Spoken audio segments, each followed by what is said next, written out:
Hello, this is RV Vagabond Jerry, and in my last video I gave an overall summary of my Canada trip that I spent in the northeast provinces for 2 months.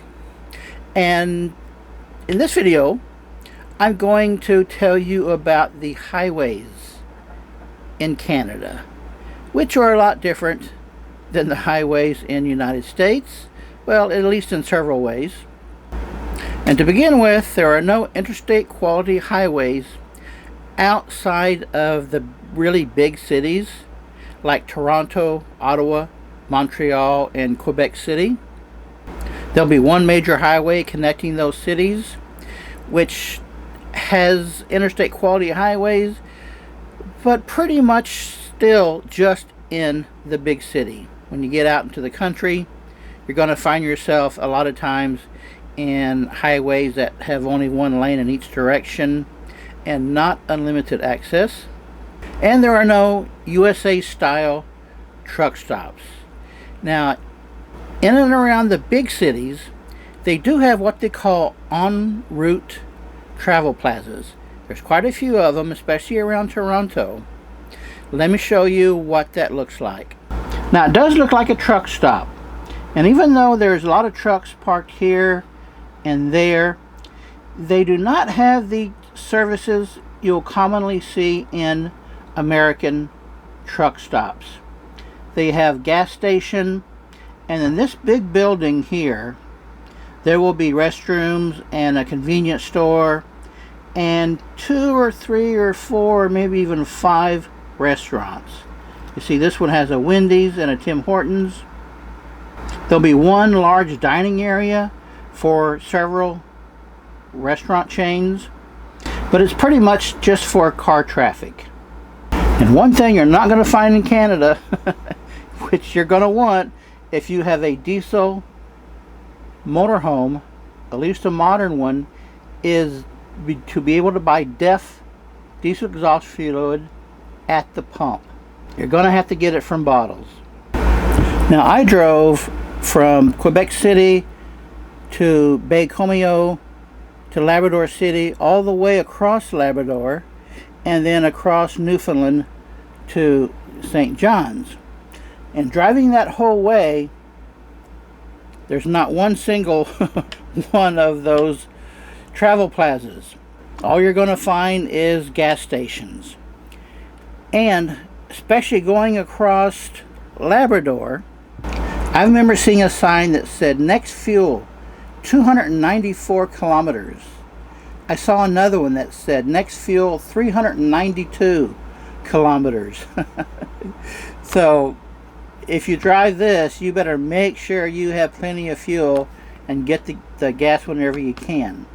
Fortunately, in my motorhome I have a 90-gallon diesel fuel tank, so that was not a problem. In driving this, at least above Baie-Comeau, there are very few towns, and when you go through a town, it's not right on the highway. You have to drive off of the highway a mile or two or so to get to the little town, to find a gas station or some place to eat. And of course, this whole trip north of Baie-Comeau is one lane in each direction, and 99% of it. And some of these really small towns, especially in Labrador, will have only 1 or 2 businesses. That is about it. Another thing I noticed is down the middle of the road, you know how they'll have 2 yellow lines, either solid or dashes, so you know whether you're allowed to pass or not. Well, in cases where you can't pass on either side, where there will be, or should be, a double yellow line, they will have only a single yellow line. Took me a while to figure out just what that meant. Basically, they're saving on paint, I think is what it is. Now, in the far north area, especially across Labrador, there will be some frost heaves, And in some places they had a sign that said frost heaves. And it's really too much trouble to fix the frost heaves that happen every winter. So you really got to watch out for those. You can't drive very fast. You're not going to be able to drive like 70 miles an hour. It's more like 50 or 60 at best. Because you got to really be careful about frost heaves and especially about potholes. There will be a lot of potholes on the highway. You really have to keep your eyes down on that highway so you can avoid the potholes. In fact, what Canada does, even in the big cities, I remember in St. John seeing these, there will be signs that says, caution, potholes ahead. Rather than fixing the potholes like we do here in the United States, they just put up a sign saying there's potholes here.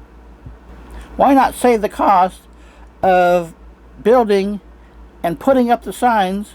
Instead of doing that, just fix the potholes. And there are so many potholes. Canada just basically does not fix their potholes. I guess unless when they get really, really bad, maybe they'll get around to it. And another thing, this road from Baie-Comeau up to Labrador City is 375 miles. And only about half of that is paved. The other half is dirt and gravel, which I did not know. I did some research about it, and from what I found, I thought it was paved pretty much the whole way, but there is just places here and there where the pavement runs out and it's just dirt and gravel. And overall, I'm estimating about only half of this road is paved. So that really slows you down. Now, if you've got a motorhome and you've ever driven on a really long unpaved road, you know what that means.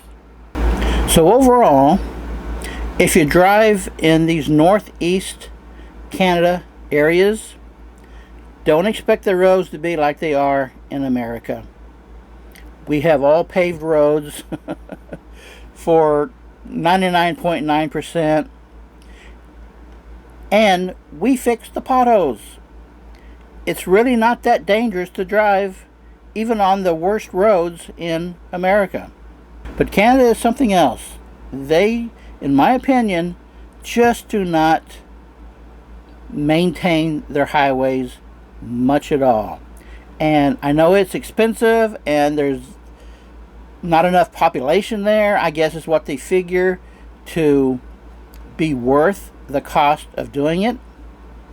But I really think they should. I think they should have more pride in their highways like we do here in America. So I just want to let you know that, in case you plan on maybe even following the exact same route that I did, following where I went and did my videos, just to let you know in advance what to expect. Good day, folks.